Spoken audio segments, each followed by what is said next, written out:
નમસ્કાર, Gujarat ફર્સ્ટના social media પ્લેટફોર્મમાં આપનું સ્વાગત છે। હું છું આપની સાથે વિકાસ મકવાણા। તો અગાઉનો વિડીયો જોઈને તમને ખ્યાલ આવ્યો છે કે જયપુરની આ દીકરી કે જેણે પોતાની માતાની હત્યા તો કરી, પણ હવે સવાલ એ છે કે શું આયુષી શર્મા કે જેણે પોતાની માતાની હત્યા કરતા પહેલા વધુ એક હત્યા કરી હતી, હવે આની ચર્ચા ખૂબ જોરશોરથી થઈ રહી છે। એવું લાગતું હતું કે એણે ફક્ત પોતાની માતાની હત્યાનું જ પ્લાનિંગ કર્યું હતું, પણ હવે ખુલાસો એ થયો છે કે આયુષી શર્મા એણે વધુ એક હત્યાનું પ્લાનિંગ કર્યું હતું। ને એ જ અંગે આજે આપણે વાત કરવાના છીએ કે આયુષી શર્મા, આ એમના મધર છે, માતા નીરજ શર્મા, અને તમને ખ્યાલ છે આખી સ્ટોરી કે Neeraj Sharma lower division clerk તરીકે હાઈકોર્ટમાં જોબ કરી રહ્યા હતા। કેમ કે આયુષીને નોકરી લેવી હતી, એટલે સરકારી નોકરી માટે પોતાની માતાની હત્યા માટે એણે 7 લાખનું બજેટ નક્કી કર્યું અને સોપારી કિલર હાયર કર્યા, અને એક એવો કેસ કે જે હિટ એન્ડ રનનો કેસ બનાવી નાખ્યો આખો મર્ડરવાળો, અને પછી પોલીસને ચકમો આપવાનો પ્રયત્ન કર્યો। જો કે સીસીટીવી સર્વેલન્સ અને કોલ રેકોર્ડના આધારે ઝડપાઈ ગઈ છે આયુષી શર્મા। અને આ જ્યારે સમાચાર સૌ કોઈ સાંભળે, આખા દેશમાં એની ચર્ચા થઈ રહી છે કે શું કોઈ દીકરી કે જેણે એ માતાના ખોળામાં એણે આંખ ખોલી હશે, આ દુનિયા એણે જોઈ, શું એ પોતાની માતાની હત્યા કરી શકે ખરા? એ સદમામાંથી લોકો બહાર નથી આવ્યા, અને હવે સમાચાર એ આવ્યા છે કે આયુષી શર્મા એણે પોતાની માતાની હત્યા કરતા પહેલા પોતાની પિતાની પણ હત્યા કરી હતી। જી હા, જે પહેલા સમાચાર આવ્યા હતા કે અગાઉ કોઈ કારણસર આયુષીના પિતા વિજય શર્મા જેમનું નિધન થઈ ગયું હતું, હવે વિગત એવી છે કે એ હત્યા થઈ હતી અને એનું પ્લાનિંગ પણ આયુષી શર્માએ જ કર્યું હતું। તમે જુઓ કે એક દીકરી કે ન માત્ર માતા પરંતુ પિતાની પણ એણે હત્યા કરી નાખી હતી, અને એટલા માટે સવાલ થાય કે આખરે એવું તો શું એમાં હતું કે દીકરી પોતાના માતા પિતા બંનેની હત્યા કરવા માટે રેડી થઈ જાય છે।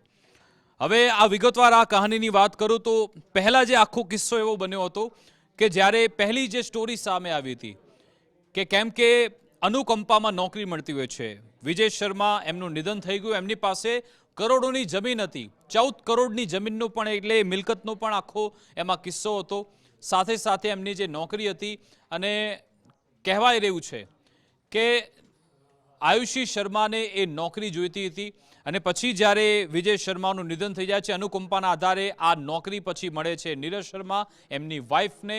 આયુષીને વાત ન ગમી, પછી એણે પોતાનો જે કઝિન બ્રધર છે બલરામ અને એના તાવ, આ 3 લોકોને બીજા 4 સુપારી કિલર હાયર કર્યા, 7 લાખનું બજેટ નક્કી કર્યું, અને પછી નીરજ શર્માની હત્યા કરી નાખવામાં આવી।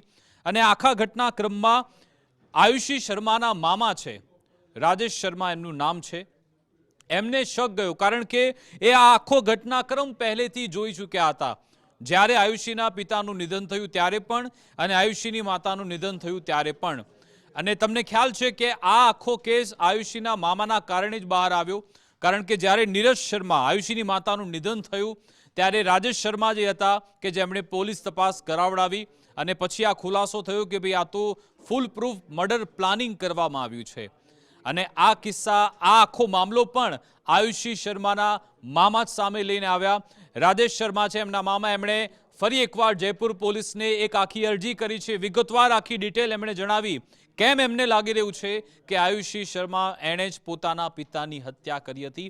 હકીકતમાં ડિસેમ્બર 2024નો આખો મામલો છે કે જ્યારે નીરજ શર્મા એ એમના ધર્મપત્ની અને વિજય શર્મા, હવે ઓલરેડી એમનું જે એક માનસિક રીતે બીમાર બાળક તો હતું જેના કારણે થોડા વ્યથિત તો હતા, પણ વિજય શર્મા એમને એક બ્રેન હેમરેજ ત્યારે થયું હતું ડિસેમ્બર 2024માં, અને એમણે પછી સારવાર પણ લીધી હતી, અને જયપુરની સૌથી મોટી સરકારી હોસ્પિટલ છે SMS, એ હોસ્પિટલમાં એમની સારવાર થઈ હતી, અને તમે જુઓ કે એ સ્વસ્થ થઈને ઘરે પરત પણ આવી ગયા હતા, અને થોડાક જ સમયમાં પોતાની નોકરી પણ જોઈન કરવાના હતા વિજય શર્મા।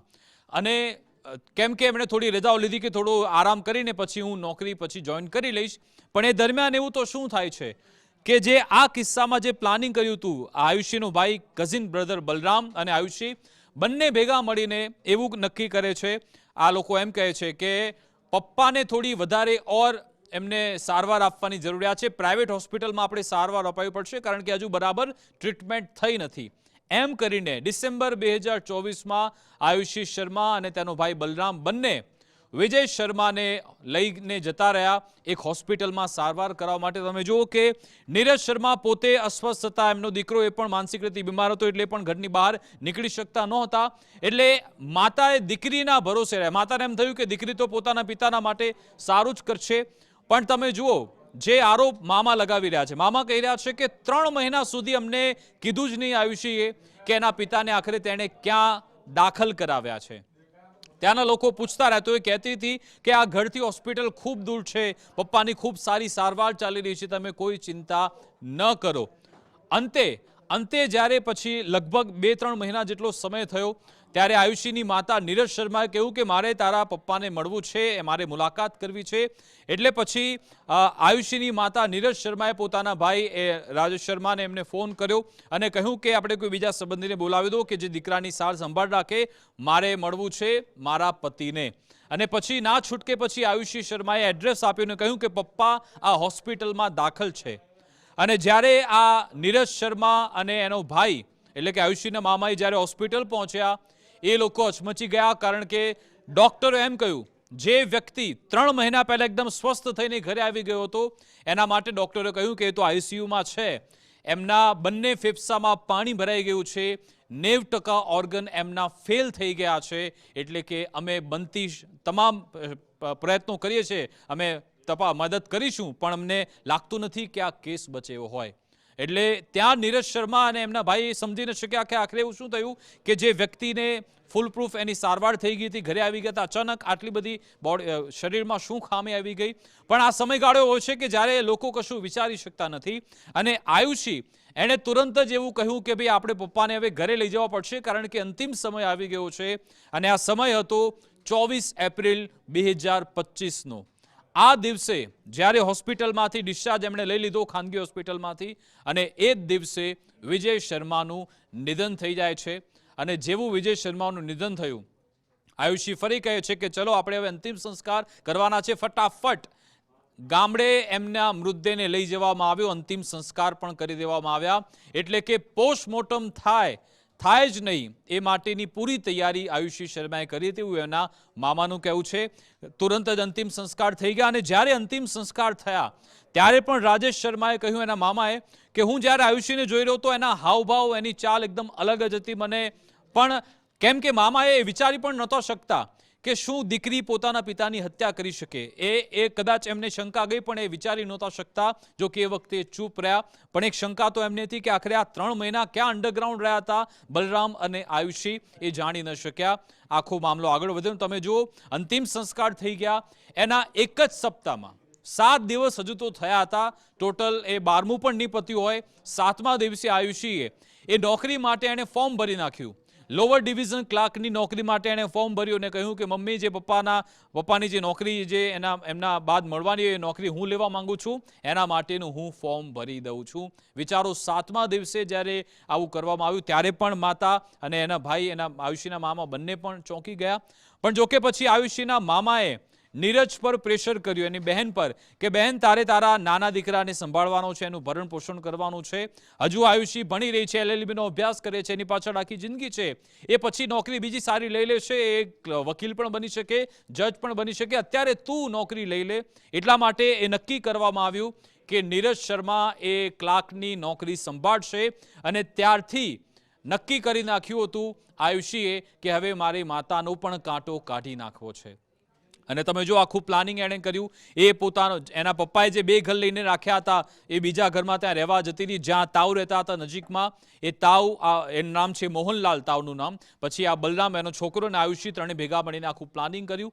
આયુષીએ કહ્યું કે મારી માતાને તમે હટાવી દો રસ્તામાંથી, હું તમને આગ્રા એક્સપ્રેસ હાઈવેની એ 5 કરોડની જમીન તમને આપી દઈશ, કરોડોની જમીન તમને મળી જશે, મને સરકારી નોકરી અને 2 ઘર મળી જશે. આખું પ્લાનિંગ કર્યું. સુપારી કિલર હાયર કરવામાં આવ્યા અને સ્કોર્પિયો ગાડી લઈને એ લોકોએ ટક્કર મારી અને ત્યાંથી ફરાર થઈ ગયા. જો કે પછી પોલીસે આખો કેસ તપાસ થઈ. અને એ સમયગાળા દરમિયાન પણ રાજેશ શર્મા, એમને વિચાર આવ્યો કે જો આ દીકરી માતાની હત્યા કરી શકે તો પિતાની હત્યા પણ કરી શકે છે, કારણ કે આખો ઘટનાક્રમ એમણે જોયો હતો કે 3 મહિના સુધી એમના જીજાજી ગાયબ રહ્યા હતા. એટલા માટે જ એમણે જયપુર પોલીસમાં આ બાબતે ફરિયાદ પણ કરી છે કે એની પણ તપાસ કરાવડાવો, અને હજુ પણ એનો કઝિન બ્રધર બલરામ ગાયબ છે, એનો કોઈ અતોપતો નથી, એ ફરાર છે.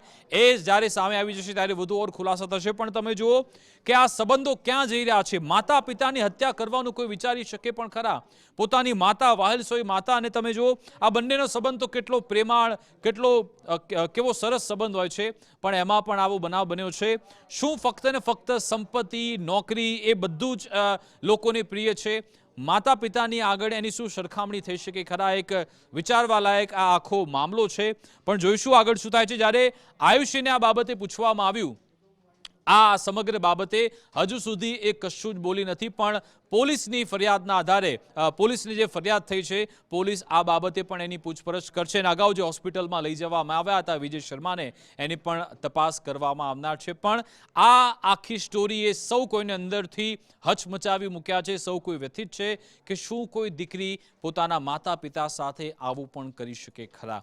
ખેર, અમારી વિશેષ રજૂઆત અંતર્ગત બસ આટલું જ. આવતીકાલે ફરી એકવાર આવી નવી સ્ટોરી સાથે, નવા ઘટનાક્રમ સાથે મળીશું. અમને રજા આપશો. નમસ્કાર.